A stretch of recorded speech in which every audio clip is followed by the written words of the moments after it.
NIT Rourkela के pass out student top 10 finalist Deepika Brahma. LM में शुरुआत होती है first year. Women of metal एक scholarship programme research paper which is organised by Tata steel. It is a perfect launch pad to should be coming under the top 25 2 lakh scholarship pre placement offer. Presentation skill is a must कि वो diversity और inclusion को बढ़ाए, कैसे challenges को overcome किया जाए। 6 same confidence low मत रखा, सबसे डिफिकल्ट चीज। Thank you Piyush, I could get into top 10। तो आज हम कैंपस कनेक्ट के सेकेंड एपिसोड में एक टैलेंटेड इंजीनियर से बात करने वाले हैं जो एनआईटी राउरकेला के पास आउट स्टूडेंट है under the department of ceramic engineering and यह अभी as a management trainee technical SO steel operation at Tata steel में प्लेस्ड है।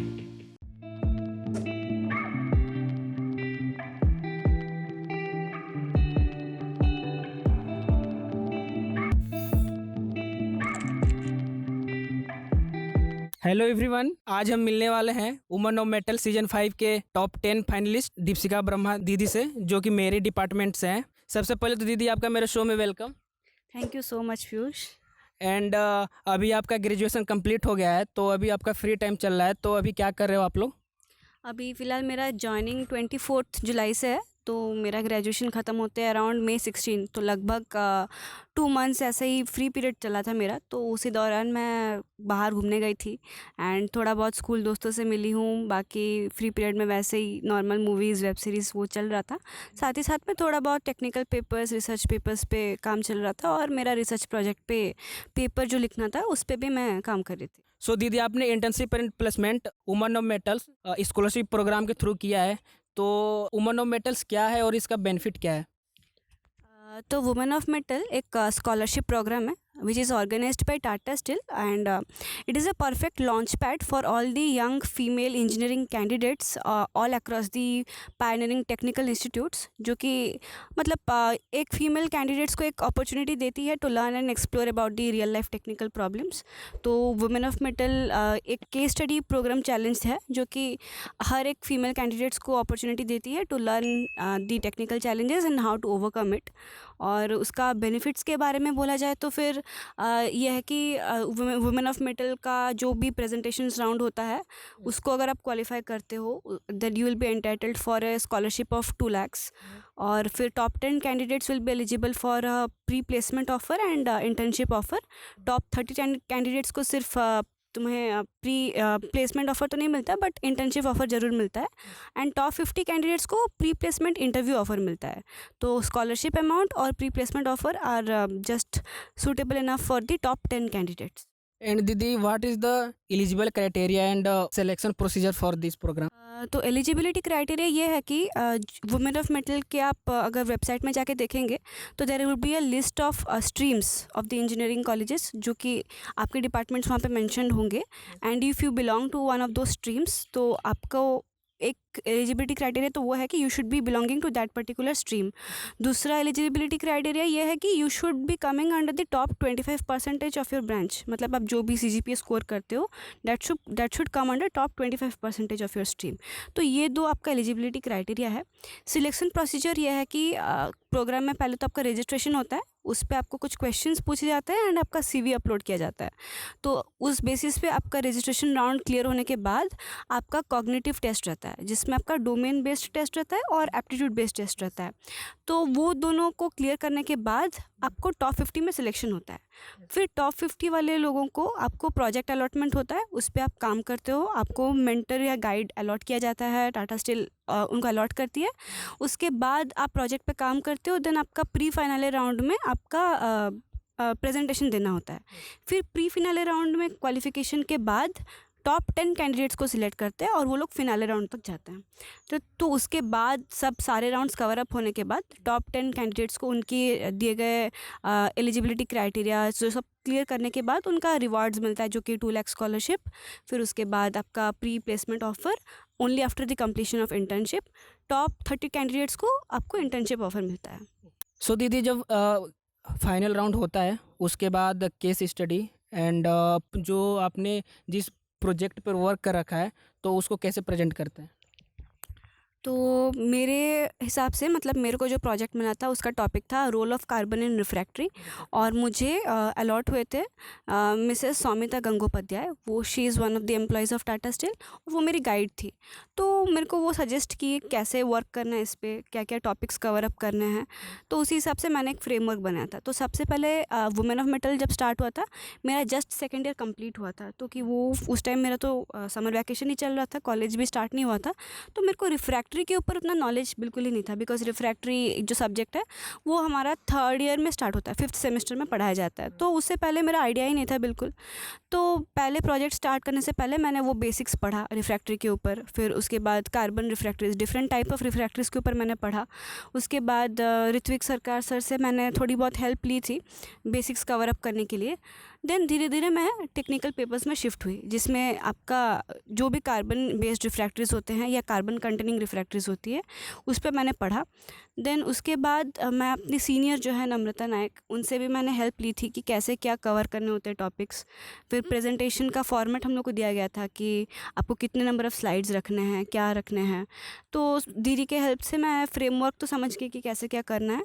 फिर मैं धीरे धीरे स्टेज बाय स्टेज अपने प्रेजेंटेशन को मॉडिफाई करती गई। पहले स्टेज में मैंने सारा टॉपिक्स कवर अप किए थे, उसके बाद धीरे धीरे मैं फ्रेमवर्क कंस्ट्रक्ट की पीपीटी के। तो PPT making and PPT presentation जो है वो काफ़ी हेल्प करती है। आप जो भी स्केल में जाओ, बस ये प्रोजेक्ट के लिए नहीं, आप जो भी स्केल, चाहे इंटर्नशिप में रहो या फिर कुछ भी आपका सेमिनार, टेक्निकल राइटिंग हो, प्रेजेंटेशन हो, ये हर जगह हेल्प करती है। Presentation skill is a must. तो आप चाहे तो कैसे किया जाता है प्रेजेंटेशन कम टाइम पीरियड में, वो भी सारे पॉइंट्स को इंक्लूड करके, ये आपको धीरे धीरे ही सीखना पड़ता है। एट ए पॉइंट आप सीख नहीं सकते हो। तो मैं धीरे धीरे प्रैक्टिस की, मैं प्रेजेंटेशन पहले बनाना तो सीख गई, उसके बाद कैसे टेक्निकल पॉइंट्स को कम टाइम में कवर करना उसको पहले सीखी। तो विद ग्रेजुअल प्रैक्टिस और हेल्प के साथ, मेंटर्स और सीनियर्स की हेल्प के साथ ही I could get into top 10। So दीदी, ये जो प्रोग्राम है बेसिकली फीमेल कैंडिडेट्स के लिए होता है, तो यह प्रोग्राम वुमेन एम्पावरमेंट को कितना सपोर्ट करता है, आप इसको कैसे देखते हो? जैसा कि मैंने पहले बोला था कि ये वुमेन इंजीनियरिंग कैंडिडेट्स के लिए है, तो ऑब्वियसली इससे पता चलता है कि टाटा स्टील हमेशा एक हम लोग अक्सर देखा जाए तो स्टील इंडस्ट्री जो है, स्टील सेक्टर्स जो है, वो मैन डोमिनेटेड फील्ड समझते थे पहले से। तो टाटा स्टील इनिशिएटिव्स ली है, एंड हर एक इंडस्ट्री आजकल ले रही है इनिशिएटिव्स कि वो डाइवर्सिटी और इंक्लूजन को बढ़ाए। तो टाटा स्टील का टारगेट ये है कि बाय 2025 उनका वुमेन वर्कफोर्स अराउंड 25% पहुँच जाना चाहिए, और आज के डेट के हिसाब से ऑलमोस्ट 24% वो अचीव कर चुकी है ऑलरेडी। तो 25% वुमेन वर्कफोर्स में डालने के लिए उनको थोड़ा सा ही एफर्ट्स चाहिए। एंड इसके अनुसार अगर और थोड़ा इन्फॉर्मेशन दिया जाए तो फिर नोवामंडी आयरन ओर जो उनका है, इवन माइनिंग फील्ड में भी आजकल वुमेन वर्कफोर्स को वो लोग बढ़ोतरी दे रहे हैं। तो हर एक शिफ्ट्स में, चाहे वो नाइट शिफ्ट हो या मॉर्निंग शिफ्ट हो, इरेस्पेक्टिव ऑफ क्या लोकेशन है, क्या काम करना है, आजकल कोई भी चीज़ में वो लोग डिफ्रेंशिएट नहीं कर रहे हैं। तो वुमेन और मेन दोनों को वो इक्वल चांस दे रहे हैं और इक्वल सपोर्टिव दे रहे हैं। और not only of women and main, वो लोग ट्रांसजेंडर्स, LGBTQ फैमिली में भी जो बिलोंग करते हैं, वो लोग को भी काफ़ी हेल्प कर रहे हैं। तो डाइवर्सिटी और इंक्लूजन ग्रुप जो टाटा स्टील का है, वो काफ़ी अच्छा काम कर रहा है ये सब मामले में। वुमेन ऑफ मेटल हो गए, और डिफरेंट कैंपस कनेक्ट प्रोग्राम्स हैं जो कि वेबसाइट में आप रेफर कर सकते हो। तो उस पर भी आपको डाइवर्सिटी और इंक्लूजन हर जगह दिखेगा। तो ये एक परफेक्ट लॉन्च पैड है, दैट टाटा स्टील एक परफेक्ट लॉन्च पैड है हर एक वुमेन एम्पावरमेंट या फिर डाइवर्सिटी और इंक्लूजन ग्रुप के लिए, जो कि काफ़ी मदद करती है और काफ़ी बढ़ोतरी देती है फीमेल कैंडिडेट्स को। सो दीदी, अभी हमारे जो जूनियर्स आने वाले हैं, बेसिकली जो फीमेल कैंडिडेट है, वो वुमेन ऑफ मेटल जो स्कॉलरशिप प्रोग्राम है उसका प्रिपरेशन कैसे करें, एंड कौन कौन से डिपार्टमेंट वाले इसको अप्लाई कर सकते हैं? तो जो पहला क्वेश्चन है, उससे पहले सेकंड क्वेश्चन जो तुमने पूछा कि कौन से डिपार्टमेंट्स प्रिपेयर कर सकते हैं, तो जो डिपार्टमेंट्स प्रिपेयर कर सकते हैं उनका जो लिस्ट है वो ऑलरेडी वेबसाइट पे मेंशन्ड है। तो वहाँ पे जाके आप रेफ़र कर सकते हैं कि आप सूटेबल हो या नहीं है प्रोग्राम के लिए। तो ऑलमोस्ट सारे ब्रांचेस कवर अप कर चुकते हैं, मतलब कर सकते हैं सारे ब्रांचेस पार्टिसिपेट, एक्सेप्ट 2-4 जो कि आप रेफ़र कर सकते हो। दूसरा, कैसे प्रिपरेशन किया जाए, पहले तो मतलब मेरे सिचुएशन के हिसाब से मेरे को भी नहीं पता था ये क्या है। तो ऑब्वियसली आप अपने सीनियर को देख के ही इंस्पायर होते हो। तो मैं भी अपने सीनियर को देख के ही प्रिपरेशन स्टार्ट की थी कि हाँ, ये भी एक ऐसा प्रोग्राम है, तो ये एक अपॉर्चुनिटी है, आप जाके सबसे जाने माने स्टील इंडस्ट्री में आपको मौका मिल सकता है काम करने को, आपको कुछ सीखने को मौका मिल सकता है। तो ऑब्वियसली मैं वही इंस्पायर होके ही मैं स्टार्ट की थी। तो सेकेंड ईयर में जो आपको सब्जेक्ट्स पढ़ाया जाता है वो जो भी कोर टेक्निकल सब्जेक्ट्स होते हैं उसको आप अच्छे से पढ़ो। जो भी इंपॉर्टेंट सब्जेक्ट्स है आपको जो पता ही है कौन से सब्जेक्ट्स इंपॉर्टेंट होते हैं। जैसे हमारे डिपार्टमेंट में फेस डायग्राम्स हो गए, रॉ मटेरियल्स हो गए, फिर थर्मोडायनामिक्स हो गया। तो ये 3-4 टॉपिक्स जो है काफ़ी इंपॉर्टेंट है, जो कि आप उसका बेसिक्स अच्छे से समझो तो फिर आप डोमेन बेस्ड टेस्ट जो होती है कॉग्निटिव टेस्ट में, तो आप उसको अच्छे से क्लियर कर सकते हो। तो डोमेन बेस्ड टेस्ट के लिए आपको जितना पढ़ाया जाता है उतना सफिशिएंट है आपको क्लियर करने के लिए। उसके बाद एप्टीट्यूड टेस्ट जो है ये आपको जनरली रीजनिंग बेस्ड होती है, या फिर कुछ कुछ रीजनिंग बेस्ड हो गया, सिचुएशन बेस्ड क्वेश्चंस है या एप्टीट्यूड बेस्ड क्वेश्चंस है। ये टाइम टू टाइम डिफ़र करेगा, हर साल ये लोग का कुछ कंस्ट्रक्शन बेस्ड क्वेश्चंस रहता है, वो डिफ़र करता है। तो आप इंडिया बिक्स साइट में जाके प्रिपेयर कर सकते हो, या फिर डिफरेंट काइंड ऑफ वेबसाइट्स है। मैं अपने टाइम में इंडिया बिक्स साइट पे की थी।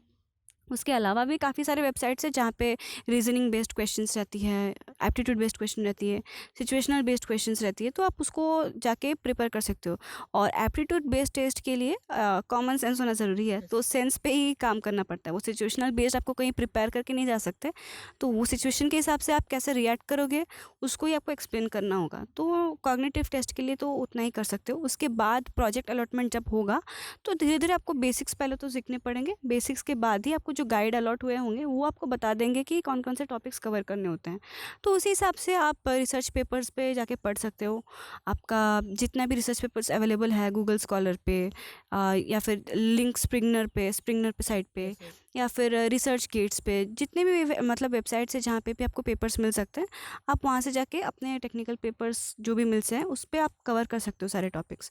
तो मेरा जो वुमेन ऑफ मेटल का प्रोग्राम था वो ऑनलाइन ही था। उसके बाद मेरा इंटर्नशिप भी ऑनलाइन ही था। तो मेरा जो है उतना वर्क मतलब ऑन साइट वाला काम नहीं था, तो मेरा जनरली रिसर्च बेस्ड काम ही था। तो मैंने ऐसा ही प्रिपेयर किया था प्रोजेक्ट या जो भी हो। तो जिसका ऑन साइट काम होता है वो वहाँ पे जाके भी सीख सकते हैं। डेटा एनालिसिस पे जिसका काम होता है या फिर ऑन साइट पे काम जितना होता है तो वहाँ पे जाके आप सीख सकते हो। बट मेरा जो रिसर्च बेस्ड था तो मेरे को टेक्निकल पेपर्स पे थॉरो होना और बेसिक्स समझना काफ़ी इंपॉर्टेंट था। सो अभी जितने भी फीमेल कैंडिडेट आने वाले हैं फ्रेशर्स, तो आप अगर टाटा स्टील में आपको इंटरेस्ट है through the women of metals scholarship programme, तो आप इसको अप्लाई कर सकते हैं और आप इसका बेनिफिट उठा सकते हैं। एंड दीदी नेक्स्ट क्वेश्चन, मैं 2020 को आपने टाटा स्टील में एज ए इंटर्न ज्वाइन किया था, तो आपने वहाँ पे सबसे ज़्यादा किस स्किल पे वर्क किया और आपका एक्सपीरियंस कैसा रहा वहाँ पे? मई 2022 को मैं इंटर्नशिप के लिए ज्वाइन की थी। वो भी मेरे को वुमेन ऑफ मेटल के थ्रू ही मिला था वो अपॉर्चुनिटी। तो वहाँ पे भी मेरा जो था ऑन साइट काम नहीं था, मेरा मैंने ऑलरेडी बोल चुका है मेरा रिसर्च बेस्ड काम था, तो मेरे को जाना नहीं पड़ा था वहाँ पे। तो अगर वहाँ पे जाना नहीं पड़ा था तो the only skill which I could develop is my presentation skill. And मेरा बेसिक्स कितना स्ट्रांग है, मेरा रिसर्च एंड डेवलपमेंट काम जो था उस पर मेरा कितना अच्छा होल्ड है, तो वो मेरे को टेस्ट करना था। तो पहले तो मेरे बेसिक्स ऑलरेडी कवर अप हो चुके थे। मेरा टॉपिक था RH degasser refractories and its operational parameters, तो उस पर मैंने काम किया था। तो उस पर कुछ कुछ चीज़ें ऐसी थी जो मैं मतलब बिल्कुल वो टॉपिक से अनअवेयर थी। RH डीगैसर मेरे को पता ही नहीं था तब क्या है, तो उसका बेसिक्स पहले मैंने कवर अप किया था। और उस पर जितने पेपर्स थे, जितने भी प्रेजेंटेशंस हुए थे पहले से, तो उसको मैंने पहले कवर अप किया था। डिफरेंट बुक्स मैंने रेफ़र किए थे, जैसे कि refractories for iron and steel making by professor Debashish Sarkar, उनका बुक मेरे को काफ़ी हेल्प किया था उस टाइम। ऋत्विक सरकार सर का बुक तो ऑलरेडी हेल्प करता ही है रिफ्रैक्टरीज के लिए। देन नेक्स्ट जो प्रेजेंटेशंस हुए थे, जैसे कि संपद मिश्रा सर जो RSP में है, उन्होंने एक प्रेजेंटेशन दिया था RH डीगैसर के ऊपर, तो उनका प्रेजेंटेशन मेरे को काफ़ी अच्छा लगा था, जो भी उनका स्लाइड्स थे एंड ऑल। तो मैंने सर की हेल्प ली थी उस टाइम। मैं टाटा स्टील तो विज़िट नहीं कर पाई थी, बट मैं RSP जाके विज़िट की थी, RH डीगैसर वाला प्लांट। तो वहाँ पे मैंने जाके सीखा कैसे लाइनिंग होता है, क्या मेजर प्रॉब्लम्स होती है, कैसे चैलेंजेस को ओवरकम किया जाता है, जनरल जो इश्यूज़ होती है उसको कैसे आप कवर करते हो। तो टेक्निकल एस्पेक्ट्स मैं उस टाइम थोड़ा बहुत सीख गई थी, और उसको ही ध्यान में रखते हुए मैंने प्रेजेंट किया था उसी चीज़ को। और जो भी मेरे को डेटा मिले थे, जितने भी RH डीगैसर के लाइफ के ऊपर कि उतना कितना हीट सस्टेन करती है, उस पे ऊपर मैंने एनालाइज़ किया था और फाइनली मैंने प्रेजेंटेशन दिया था। तो वही मेरा प्रेजेंटेशन स्किल्स और टेक्निकल एस्पेक्ट्स को समझना वो काफ़ी इंपॉर्टेंट था मेरे लिए। सो दीदी आपने जब कैंपस ज्वाइन किया था as a first year to final year, तो आपका एक्सपीरियंस कैंपस का क्या रहा? आपने कैंपस को कैसे एक्सप्लोर किया? क्या क्या डिफ़िकल्टीज़ एंड चैलेंजेस आपको फेस करने पड़े? तो कैंपस मैंने जॉइन किया था एज ए फर्स्ट ईयर, यहीं पे शुरुआत हुई थी जहाँ पे बैठ के हम लोग इंटरव्यू कर रहे हैं। एलए में ही शुरुआत होती है सबकी फर्स्ट ईयर और ख़त्म होती है अपने डिपार्टमेंट में। तो फर्स्ट ईयर जब ज्वाइन किया था तो फर्स्ट सेमेस्टर तो मेरा ऑफलाइन था, सेकेंड सेमेस्टर मेरा ऑफलाइन आधा था, बाकी दिन वही सबको पता है 1.5 ईयर्स जो है पूरा आपका 1.5 नहीं 2 ईयर्स समझ लो, पूरा आपका ऑनलाइन ही चला गया था। तो पहला सेमेस्टर काफ़ी इंटरेस्टिंग था, तब हमारे जितने भी सीनियर्स थे उनसे इंटरेक्ट हुए थे, जो कि आजकल कम दिख रहा है कि सीनियर्स के साथ इंटरेक्शन काफ़ी कम होता जा रहा है, पता नहीं सिचुएशन ऐसा हो चुकी है। तो हम लोग उस टाइम फोर्थ ईयर्स के साथ भी इंटरेक्ट किए थे, हम लोग फर्स्ट ईयर थे और फोर्थ ईयर थे, तो इतना बड़ा गैप था, फिर भी मतलब वो सीनियर्स काफ़ी हेल्पफुल थे उस टाइम, काफ़ी अच्छे से इंटरेक्ट कर रहे थे, हम लोग को फील नहीं हो रहा था कि वो लोग हमसे इतने सीनियर है। तो सीनियर्स का इन्फ्लुएंस काफ़ी अच्छा था उस टाइम, बिकॉज हम लोग सब नए थे, तो ऑब्वियसली अपने बैचमेट्स वालों को उतना नहीं पता होता है, तो ऑब्वियसली हम लोग सब सीनियर से ही सीखे हैं। तो फाइनल ईयर्स बच्चों स्टूडेंट्स लोगों के साथ इंटरेक्शन कराना तो हमारे कॉन्फिडेंस बूस्ट अप था उस टाइम के लिए। उनसे इंटरेक्ट कर लो, सीनियर्स के साथ इंटरेक्ट कर लो, तो अपने बैचमेट्स वालों के साथ तो आराम से किया ही जा सकता है। बाकी कोर्स करिकुलम जो भी था उस पर हम लोग फोकस किए थे पूरा फर्स्ट सेमेस्टर और सेकेंड सेमेस्टर जो भी। उसके बाद तो डिपार्टमेंट वाले सब्जेक्ट्स आ गए, मतलब का आप मतलब ऐसा अच्छा होता है कि अगर सेकेंड ईयर्स पूरा ऑफलाइन ही होता, क्योंकि वो तो बेसिक होता है हर एक डिपार्टमेंट का, और बेसिक से हम लोग ऑनलाइन सीख गए, तो काफ़ी थोड़ा चैलेंजिंग था कि आप बेसिक्स को अच्छे से समझ पा रहे हो कि नहीं, क्योंकि ऑनलाइन में उतना इंटरेस्ट कोप अप करके रखना कोर सब्जेक्ट्स में वो डिफ़िकल्ट हो जाता है। बट मेरा स्टार्टिंग से मतलब ऐसे सॉफ्टवेयर या एनालिटिक्स में इंक्लिनेशन था नहीं, तो मैंने कोर में ही प्रिपरेशन स्टार्ट की थी और उस पर ही मैं फोकस्ड थी। उसके साथ साथ जितने भी टेक्निकल एस्पेक्ट्स होते हैं, रियल टाइम प्रॉब्लम्स होते हैं इंडस्ट्री में, तो सेकेंड ईयर से मेरा स्टार्ट हो चुका था, बिकॉज मैं वुमेन ऑफ मेटल में पार्टिसिपेट एंड ऑल की थी, तो मेरा मतलब इंक्लिनेशन हमेशा कोर में ही था। उसके बाद थर्ड ईयर में तो सबसे डिफ़िकल्ट सब्जेक्ट्स होते हैं, तो थर्ड ईयर वाला फिफ्थ सेम जो है वो हमारा ऑनलाइन ही था, और सिक्स्थ सेम वाला जो था वो ऑफलाइन स्टार्ट हो गया था। तो सिक्स्थ सेम सबसे डिफ़िकल्ट सेम होता है सेरामिक का बोला जाए तो, और उसमें भी टॉपिक्स काफ़ी डिफ़िकल्ट थे और इंटरेस्टिंग थे, तो उसको हमने अच्छे से कवर अप किया था। उस टाइम थोड़ा बहुत मेहनत पड़ गया था, क्योंकि इतना दिन घर में बैठने के बाद तुरंत आके वही लैब्स वगैरह में दौड़ना भागना तो काफ़ी हेक्टिक था, बट आफ्टर ऑल मतलब अच्छा ही था सब कुछ। फाइनल ईयर तो पूरा ऑफलाइन ही था, तो उस पर हम लोग मस्ती मजाक किए दोस्त लोग के साथ, जूनियर्स के साथ इंटरेक्शन हुआ, तुम जैसे जूनियर्स के साथ। फिर सीनियर्स तो उस टाइम थे नहीं जब हम लोग फाइनल ईयर में थे, और डिपार्टमेंट लेवल फेस्ट ऑर्गेनाइज करवाना, ये करवाना, तो काफ़ी और अच्छा था, सबसे बॉन्डिंग बना के रखना, और फाइनली एक अच्छे पोजीशन में जाके ग्रेजुएट हो जाना, वो काफ़ी अच्छा रहता है। मतलब एनआईटी राउरकेला मेरा पहले से टारगेट तो नहीं था, बट ये मेरा एक वीकनेस तो नहीं, मतलब मेरा स्ट्रेंथ बन चुका है अभी। मतलब every time I would like to give something back to my campus, I would like to give maximum to my department, and I would always love to be in touch with my juniors and seniors. सो अभी जितने भी juniors आने वाले हो अपने seniors को search करो, आप लिंक्डइन वाया इंस्टाग्राम जैसे भी आप कनेक्ट हो सकते हो, आप सीनियर से बात करो। इससे क्या होता है कि आपका कॉन्फिडेंस बूस्ट होता है, जैसे मैं बात कर रहा हूँ या दीदी से। एंड सो दीदी, अभी जो जूनियर्स हैं जो अभी सिरमिक डिपार्टमेंट में पढ़ाई कर रहे हैं, तो आप क्या सजेशन दोगे हम सबको लिए, मतलब हमारे लिए, एंड जो हमारे जूनियर्स अभी आने वाले हैं फर्स्ट ईयर वाले हैं, फिर उसके बाद जो आएंगे उनके लिए?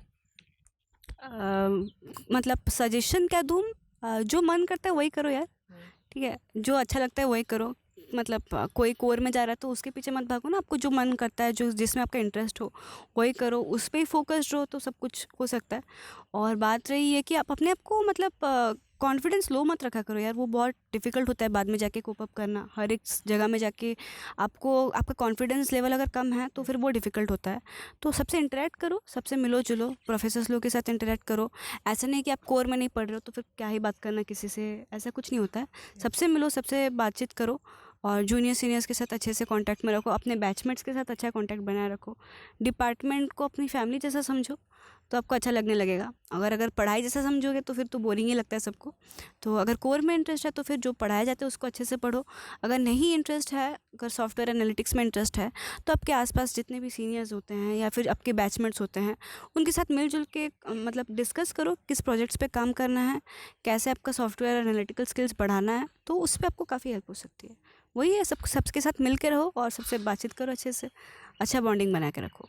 सो इस कन्वर्सेशन को यहीं एंड करते हैं। एंड दीदी, आपको बहुत बहुत कॉन्ग्रेट्स, आपने टाटा स्टील को as a management technical training join किया। एंड आपको बहुत बहुत धन्यवाद कि आपने मेरे शो को कैंपस कनेक्ट को इतना प्यार दिया और टाइम निकाल कर मेरे साथ कन्वर्सेशन करने के लिए आपने रेडी हुआ। Thank you Piyush. और काफ़ी अच्छा लगता है ऐसे जूनियर्स के साथ मिलना, इंटरेक्ट करना। मतलब अगर आप चले भी जाते हो कैंपस छोड़ के, ग्रेजुएट हो जाते हो, अगर आपको जूनियर्स याद करते हैं और आपसे मिलना चाहते हैं तो उससे बड़ी बात और कुछ नहीं हो सकती है। आपको बार बार मौका नहीं मिलता ऐसे इंटरेक्ट करने के लिए। अभी मैं थी राउरकेला में और आके बात कर ली, आपसे मिल ली, तो फिर काफ़ी अच्छा लगता है। और मिलते रहेंगे ऐसे ही, हमेशा बात करते रहेंगे। Thank you so much. So दीदी, आप 24 को जॉब पे जा रहे हो तो आपको ऑल द बेस्ट एंड मेरी तरफ से आपको बहुत सारा प्यार। चलो, thank you so much. Bye everyone. Hey guys, specially NITI जनता, thanks for watching and I hope video पसंद आया हो तो वीडियो को लाइक कर दें, चैनल को सब्सक्राइब कर दें एंड कमेंट में अपना फीडबैक जरूर दें कि और क्या बेटर कर सकते हैं और क्या मॉडिफिकेशन कर सकते हैं। And stay tune for next. तब तक के लिए बाय बाय।